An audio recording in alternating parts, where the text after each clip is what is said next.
Les taxes ne sont même pas aussi élevées, le coût des taxes n'est pas élevé en tant que tel. Mais toutefois, ils prennent des dispositions de telle enseigne que lorsqu'on vient se plaindre, ils ont des embarcations qui peuvent traquer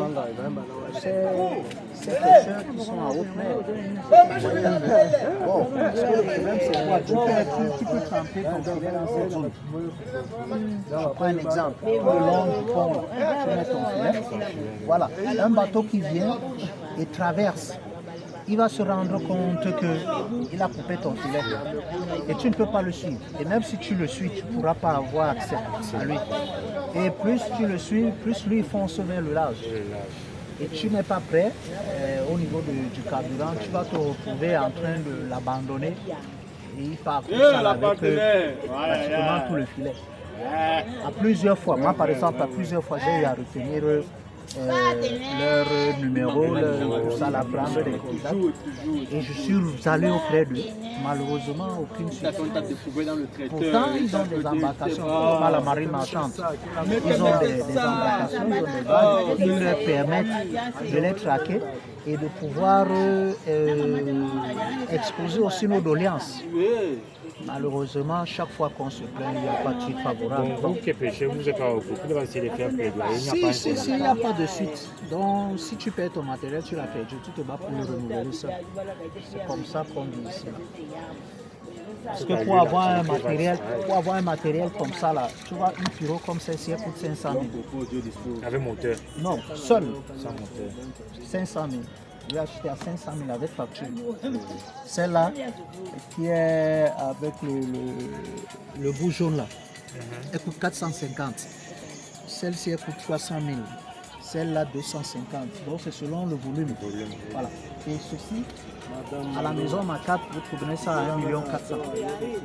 Il y a presque 5 mois que je viens de le prendre. Voilà, 1 400 000. Et c'est cash. Tu ne le prends pas à crédit. Voilà. Là, pour avoir un filet complet, avec le plomb, tu vas te retrouver pratiquement à presque 800 à 900 000. Un filet complet. Et qu'il soit habillé, complet et prêt à pêcher. Tu as 900 000. Donc vous prenez 900 000, vous prenez 1 400 000, vous prenez 500 000, ça vous fait le capital d'un pêcheur. Et vous allez vous rendre compte qu'un jour, vous êtes peut-être à 1 ou 2 mois d'activité, le bateau vient vous prendre tout le filet là, c'est-à-dire il prend tous les 900 000 et pas avec. Il faut reprendre à zéro. Ces ensemble de difficultés expliquent aussi un peu le coût élevé du poisson. Effectivement. Ce ne sont pas des difficultés, mais c'est pour obtenir un matériel de pêche. Ce n'est pas les difficultés que nous avons là-bas. C'est pour obtenir ce matériel de pêche. C'est tellement élevé, nous sommes prêts à 3,5 millions, 4 millions de fois. Parce qu'à la maison Yamaha, c'est tout de suite là que la maison Makat est arrivée. Voilà. Avant, il n'y avait pas Makat. C'était déplacé. Voilà, c'était Yamaha. Et Yamaha, un moteur comme ça, Yamaha, c'est 2,8 millions. Lui seul. Maintenant, la maison Makat Passou est venue nous faciliter la tâche un peu. On se retrouve avec pratiquement le même volume, mais avec un coût plus bas. C'est-à-dire 1 million 400 000. Donc, maintenant, c'est tout cet ensemble-là. Vous avez les flotteurs qui sont excessivement chers. Vous avez le cordage qui est excessivement le coût élevé. Vous avez les plombs qui sont encore, je ne sais pas, l'autre là, c'est le ciel et la terre là-bas. Tu peux m'avoir le filet, un ballot de filet à la boutique coûte 30 000. Et pour avoir un prix complet, il te faut au moins 6 à 7 ballots.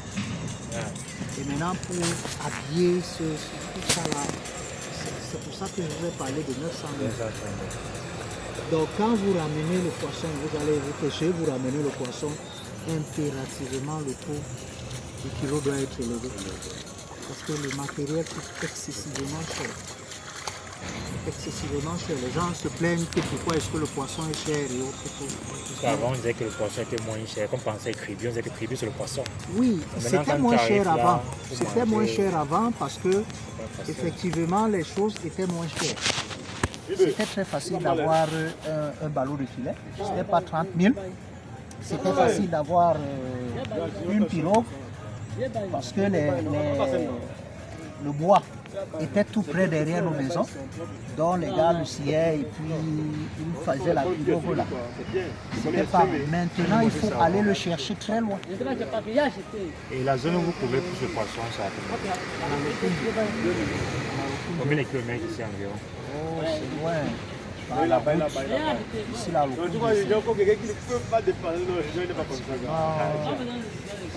50, 30, 40, 40 Et km. avant, Mais c'est plus long par la mer. Par la mer. Donc dans les environs, vous n'avez pas d'espèces que vous pouvez pêcher facilement. Si, et ça varie selon la période.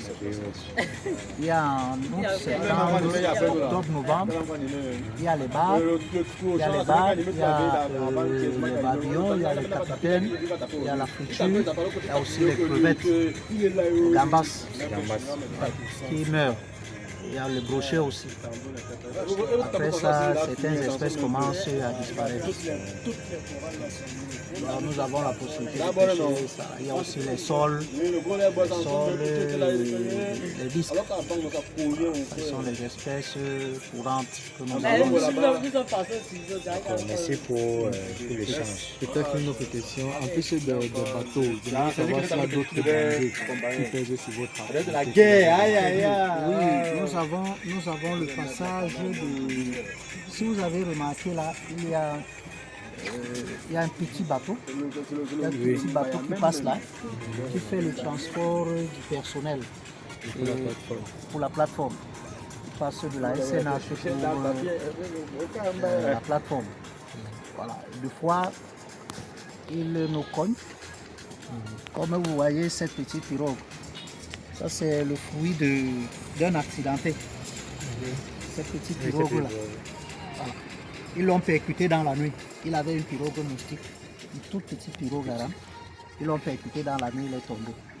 Il s'est renversé, le gars est parti. Et il a saisi les autorités judiciaires. Il a porté plainte. Et à l'issue de cette procédure, il a obtenu un matériel que le SNH, oui, tout neuf. Le SNH lui a donné en guise de dédommagement. C'est bien, au moins là, il a gain de cause. Et chaque fois qu'il passe, la seule différence c'est qu'ils aiment passer tout près du pêcheur, ça qui est mauvais. Il y a une équipe qui était là dernièrement. On a eu une séance d'entretien avec eux à la chaufferie. Et on leur a soumis ce problème qu'il faudrait que quand ils passent, qu'ils s'éloignent un peu du pêcheur parce qu'il secoue. Son passage soulève des hautes vagues et ça te fait balancer la pirogue. Donc si tu n'as pas de chance, si tu n'as pas un gros truc comme ceci, tu peux te retrouver au fond de l'eau. Et vous savez qu'il y a certaines espèces de bois qui coulent, qui émergent. Donc une fois que l'eau atteint un niveau de la pirogue, elle va au fond. Elle va au fond et tu restes suspendu. À plusieurs fois, nous avons déjà recueilli des pêcheurs comme ça. Je te dis que le gars là est passé et puis il m'a remplacé. Je ne bouge même Il se met à pas. crier et on vient beaucoup plus dans la nuit. Et ça se fait beaucoup plus dans la nuit. Donc voilà le genre de difficultés que nous rencontrons avec ces gens. Et au niveau naturel, est-ce que vous n'avez rien observé au niveau naturel, que ce soit l'eau, les précipitations, les saisons qui menacent? Au niveau naturel, nous avons effectivement observé les déchets. Les déchets, quand on s'est renseigné, on nous a fait comprendre que c'était des déchets qui versaient là-bas en mer, la plateforme. Ils versaient en pleine mer et puis ça commence à se déverser vers le bord. Nous avons remarqué cela et nous avons aussi remarqué la disparition du poisson. Avant, on avait le poisson, mais depuis que ces plateformes sont là, le poisson commence à disparaître. Et il faut aller maintenant un peu plus loin, plus le chercher. Il faut aller très loin pour C'est pas l'obtenir. pollué. Pardon? Non, c'est pas Là où pollué. c'est pas pollué. Là où c'est pas pollué. Mais sinon, ça devient de plus en plus difficile. Avant, nous ne faisions pas 2 jours en mer, 3 jours en mer, mais tout de suite là, depuis un temps, pas tout de suite, depuis un temps, on se retrouve en train de faire facilement 4-5 jours en mer. Et là, vous allez avec un tout petit congélateur, vous dormez dans la pirogue avec la glace, vous pêchez, vous conservez le poisson et vous revenez pour avoir même quelque chose. Mais dans le cas contraire, c'est pas souvent évident. Donc, comme Dieu reste souverain, il n'abandonne pas ses enfants. Et que de temps en temps, ou alors dans la saison, c'est-à-dire en septembre, octobre, novembre, nous avons de temps en temps des quantités raisonnables. Parce qu'il y en a en abondance. En fait. Et une fois que cette période-là passe, ça devient vraiment la merde. Ça devient critique. Ouais. Voilà.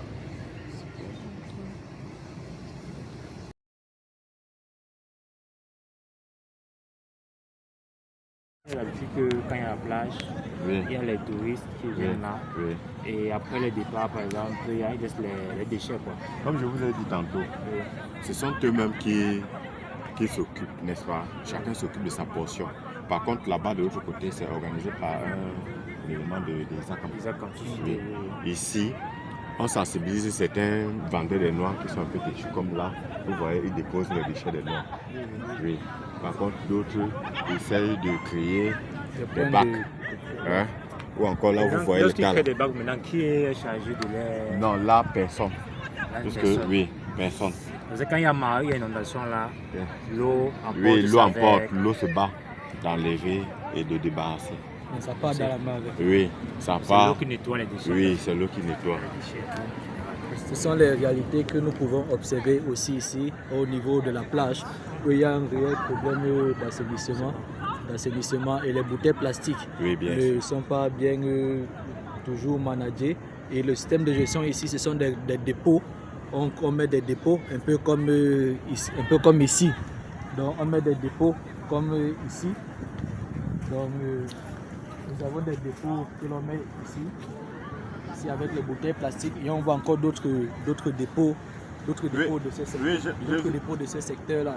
Et, je viens. alors lorsque Je vous rejoins. lorsque l'eau vient, l'eau emporte tous les bouteilles plastiques et parfois aussi sont mis à l'intérieur et les achemine vers la mer d'après les témoignages. Comme vous pouvez le constater, nous sommes actuellement au bord de la plage de Kribi. Et après différents échanges avec quelques commerçants, quelques responsables du site, nous nous rendons compte que les déchets ne sont pas gérés. Vous savez, lorsque il y a la plage, il y a des touristes qui viennent un peu de partout. Et quand on dit des touristes, il s'agit des personnes de différentes cultures, de différentes mentalités. Et après le départ, ils laissent derrière que des déchets de toute variété et aussi des déchets plastiques en abondance, quoi. Il y a donc certains qui sont chargés de faire des tas, un peu comme vous voyez ça, un peu comme ce tas-là, qui font des tas comme ça et qui laissent. Et c'est lorsqu'il y a la marée haute, l'eau elle-même s'en charge de récupérer ces déchets et les envoie dans le fleuve, quoi. Donc ça veut dire que nous sommes là face à un problème d'assainissement de la plage de Kribi et beaucoup de choses restent à faire. Et aussi face à ça, vous remarquez, la population ignorante se met à agir aux abords sans connaître les risques sanitaires auxquels elle est. Il est temps que chacun de nous se mette au travail, que ce soit de manière individuelle, que ce soit en association ou de manière étatique ou en tant qu'entreprise, pour pouvoir améliorer l'assainissement de nos plages. Car comme vous pouvez constater là, nos plages subissent des difficultés d'assainissement et c'est la mer elle-même qui s'en charge pour l'assainir. Donc nous devons mettre sur pied des stratégies pour pouvoir mettre de la propreté. Nous sommes ici là, au niveau de la plage du Kribi. La plage du Kribi même. Nous avons pris la peine de nous déplacer pour pouvoir appréhender la situation de nous-mêmes. Il s'agit de African Environmental Network. La ville de Kribi est une ville riche, mais menacée par divers fléaux, tels que les déchets plastiques, le changement climatique, en passant par l'exploitation pétrolière au niveau de l'océan, qui impacte la pêche et les populations de façon négative. L'ensemble des écosystèmes est menacé. La montée du niveau de la mer est visible et érode les plages, déstabilisant l'équilibre entre les populations locales et la mer. Quel avenir pour la pêche? Quel avenir pour le tourisme? Quel avenir pour la culture locale? Quel avenir pour les populations? African Environmental Network a apporté des solutions. Ils apportent toujours.